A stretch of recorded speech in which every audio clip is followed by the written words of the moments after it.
බණ මඩුවකට ගිහි ගෙදර අතහැර දාලා తాවකාලිකව නමුත් පැමිණෙද්දී ඒ ගමනම නෙක්ඛම්ම සංකල්පනාවෙන් යුක්තයි. ඊළඟට ඒ ගමනම අව්‍යාපාද සංකල්පනාවෙන් යුක්තයි. මොකද නෙක්ඛම්ම සංකල්පනාව පහළ වෙනවා නම් ඒ හිතේ අව්‍යාපාද සංකල්පනාවේවත් මෛත්‍රිය පහළ වෙනවා. එතකොට මෛත්‍රිය කියලා කියන්නේ පින්වතුනි සෝභන සාධාරණ චෛතසික ධර්මයක්. ඒ නිසා ඒ චෛතසික ධර්මයේ හැම කුසල්පිතකම පහළ වෙන අඩු වැඩි වශයෙන්. ඊළඟට දැන් ඔබ මේ ගමන එනකොට කරුණාව නැමැති චෛතසික ධර්මයේ බඳු සිතක් එක්ක පහළ වෙනවා. ඒ නිසා මේ නෙක්ඛම්ම සංකල්පයේ දියුණු වීමක් මාර්ගාංගයේ වැඩිවීමක්.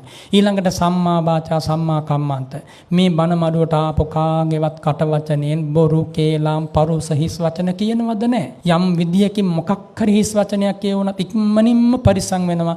යලි ඒ බඳු වචනයක් නොකියන්න. මේ වෙහෙරකට පියමන් කරනකොටම ඒ සංයමය ශික්ෂණය ලැබී හමාරයි පින්වතුනි. ඒ නිසා බලන්න කොයි තරම් වාක් සුචරිතයක්ද